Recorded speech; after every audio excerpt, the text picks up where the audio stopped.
You know what they say. If you can't beat them, join them. Jordan Poole has been traded for Chris Paul. Kick me out the gym again, boy. Kick me out the gym again. Oh, man. Okay, I see what we're doing here, draft day. I see what we're doing here, NBA draft day. Yeah, I just ran home from the gym. I was trying to get up jumpers, man, before the draft. Before we talk about Chris Paul and how ironic it is that he is joining the Warriors, Steph Curry, and Dub Nation and what that means moving forward, let's talk a little bit about Jordan Poole. You can probably tell from my energy I'm excited. And look, I'm sure I'll catch some flack for this, but my patrons, those of you that watch my breakdowns throughout the year, all 82 games into the playoffs, y'all watched me go full circle on Poole and come to a tipping point where I just could not handle watching him play anymore. And to a point where people were like, yo, Alec, you need to chill on Poole. It's too much. We don't want to see this much in the breakdowns complaining of him. And so I kind of fell back realizing, all right, he's young. He could get better, the circumstances and all that. But just as someone who loves to watch hoops and break down the game, I don't think I could have done another season of watching Jordan Poole. I just don't think I could have. There were too many things that drove me crazy about his basketball character. Because that's what we're talking about here. But just the complete lack of pride and effort on the defensive end to the overusage of moves, right? And I had several videos of that throughout the year trying to encourage him to kind of simplify his game and just understand with that lightning quick first step, you don't need 3 or 4 moves, dog. You could just go, understand the angles, understand when to attack. And so I said this headed into the season, okay, first off, because a lot of people were like, hey, they said they're keeping them both. The Warriors are operating under the assumption that Jordan Poole and Draymond Green can get back to playing championship ball together. Okay, yeah, right. And then what did Dunleavy say at the press conference the other day? We hope for Jordan to be here for these next 4 years and hopefully longer. Okay, yeah, great. And I tried to explain to some people, listen, what are they going to say?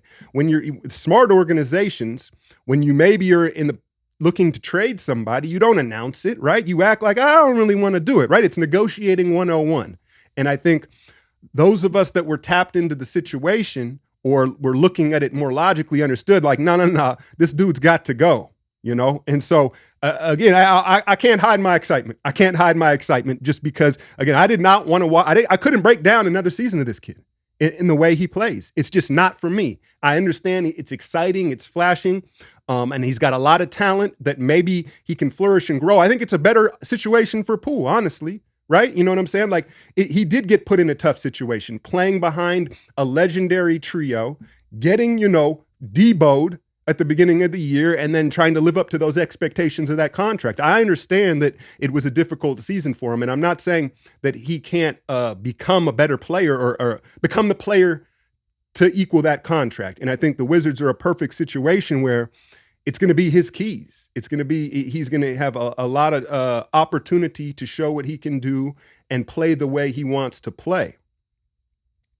Let's talk about this from the Warriors' perspective. But before that, I don't know about you, but whenever I hear Zion or some of these professional athletes complain about getting in shape and keeping their weight down, I always think to myself, man, if I had someone professionally prepping my meals, how easy would that be? Well, that's where today's sponsor comes in. Factor is a fresh, never frozen food delivery service right to your doorstep, dietitian approved. You've got keto, you've got vegetarian, you've got smart calorie, chef's choice. You've probably heard, I've been with them for a couple months here. This month I had them send me the vegetarian box, and once again, they haven't missed. I highly recommend the peanut Buddha bowl. But honestly, they've got me eating things that I don't typically eat, right? Quinoa, sweet potatoes. But I think the difference is the seasoning and the sauces put it over the top. 2 minutes in the microwave, I'm ready to eat it.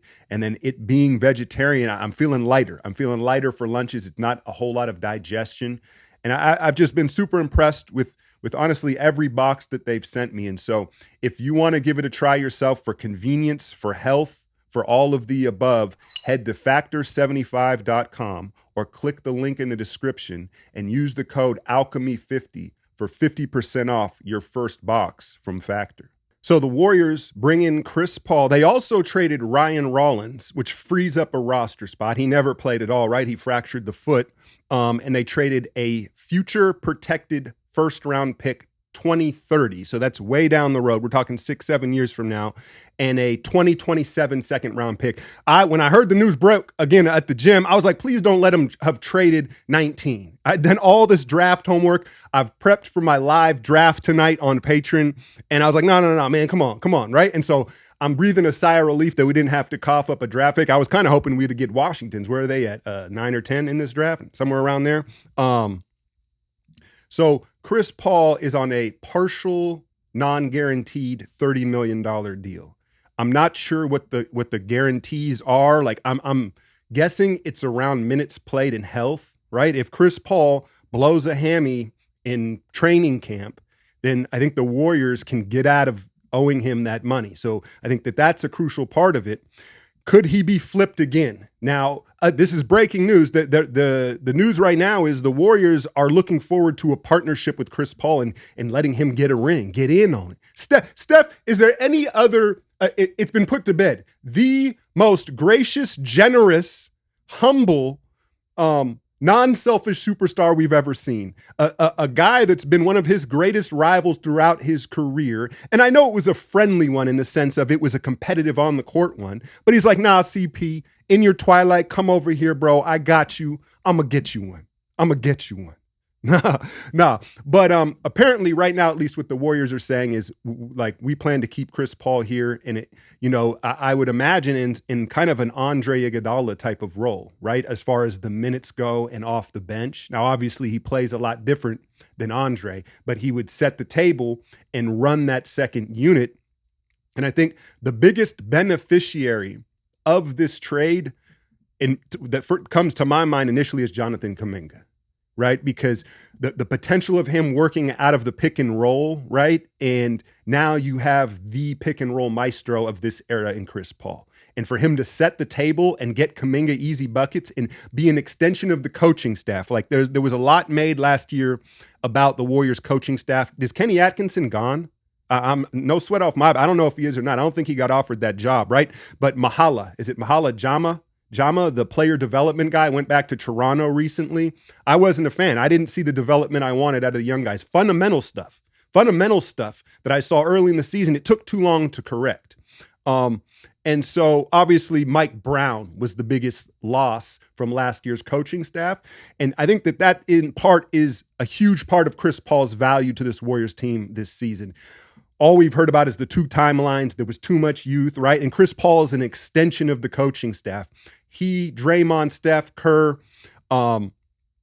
they're what do you call that when a group of minds gets put together? They're mastermind group, right? But they're diagnosing of games and matchups in real time to go along with strategy and coaching along and putting the young guys in the right spot and just being professionals, I think is just as much his value as his court time. As well as, I guess I buried the lead because let's be honest here, the Warriors dumped Jordan Poole's contract. And it's been a very polarizing subject throughout Dub Nation. You got Team Jordan and Team, obviously against him. I thought it was a bad deal. Now, to be fair, in the moment, I didn't. Let's rewind a little bit here because I don't want to sit here and act like, I hated it the whole time. No. And I think what happened with me was, in that the punch incident, right? I think I was so upset with Draymond in the moment for doing it. Remember when the Poole and Wiggins deals came out like a week after, right? And it almost felt like punishment for Draymond. It was almost like, oh yeah, Draymond, like you're not going to be suspended, bro, but we're giving extensions to the young guys, not you, right? And that's what it kind of felt like. And in the moment, and in spite, I was with it. The Wiggins one was a no-brainer at the deal he got, right? But the Poole one, I think, at least myself, I didn't look so much into it because of the situation and when it happened, the context of the situation. And then as the year started to play out, it was like, ooh wee, right? And paying that much for a combo scoring guard. I said it a week or two ago, he is, to me, the easiest type of player to find. The draft is tonight. There will be 3 guys in this draft that can give you Jordan Poole level productivity at a minimum. at a minimum, there'll be 3 guys in this draft, right? A 6'4", 6'5" guy that's a bucket, right? Not efficient, probably doesn't want to defend. So to give him $130 million, I feel like it was almost in spite. I feel like they almost did that because of the punch. That was the real question surrounding it. Because they didn't have to extend Poole. We could be sitting here right now and he could still be on that rookie deal, and the trade would have been maybe for another young player or a draft pick, right? But it almost felt like part of extending him was the olive branch and a gesture after the punch and the tape got out. And so, yeah, I know, Dub Nation, I know some of you are going to be in the comments right now very sad, and he might have been your favorite Warrior.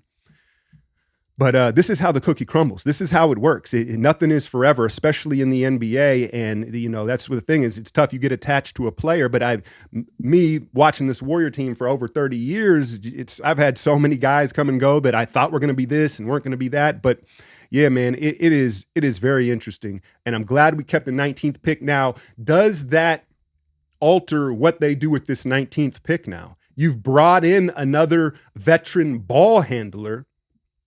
I don't know. I still got to let this kind of digest. Again, I will be live on my Patreon for a good portion of this draft tonight, giving my takes. But yeah, that's the news, man. Chris Paul is a Golden State Warrior. I think to reiterate my points, my first thoughts was, yeah, Jonathan Kuminga in that pick and roll game, and then just orchestrating and controlling tempo, right? Because when you think about second units and the non-Steph minutes, I think it also helps Clay a lot as well. It helps everybody, right? But he isn't going to be a move off the ball guy and a guy that necessarily is closing games. And I think he's going to have to understand that, right? Because he doesn't play that style. But it's gonna set the table for everyone else. And I guess outside of health, my question for Chris Paul would be: 1, do you understand you're probably not going to be closing games, right? 2, are you going to be more willing to shoot the 3 ball? Because that was a thing in Phoenix where he would go through these phases where he just didn't want to shoot the 3, right? And he wanted to manipulate his way to that mid-range fadeaway that, you know, he shoots very well. But just in order to space the floor and be out there with more dynamic lineups, I think he's going to have to be more willing to shoot that 3 ball, right? I'm not sure he is going to be closing that much. But when you talk about the non-Steph minutes, right, that's such a subject. Like, oh, how do they survive in the non-Steph minutes? Well, that's the idea. And that's the concept, because not only is he going to set the table for Kuminga and Clay and whoever else is out there, Moses Moody, and get them the ball where they want it, but he controls tempo, right? If you have 6 minutes in that second quarter where Steph's resting, he can stretch that out, right? He can make it not that many possessions, right? Limit the possessions, and maybe the Warriors can have a different look, right? Instead of the I'm hyped up, man, I'm hyped up. But instead of that traditional system, he'll control the tempo and give them a different look that will benefit the young guys. Wow. I expected it to happen. I didn't know it was going to be for Chris Paul. I honestly didn't know if anybody wanted to take him on after the way he played this season. And again, I wish Poole the best of luck. I think that it was a tough position that he was in, but he's not for me. His playing style is not for me. It's way too much style over substance. And you could just see these little glimpses, whether it was Steph, whether it was Kerr, whether it was another coach, it was just guys, if you read their body language and the interactions with Poole as the year went on, you could tell that it was a much bigger problem beyond that incident.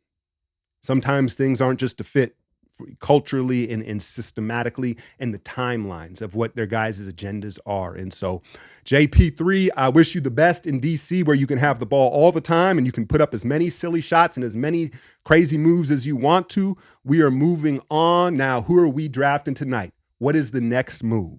Stay tuned. Hit that like, share, and subscribe. I'm out, y'all.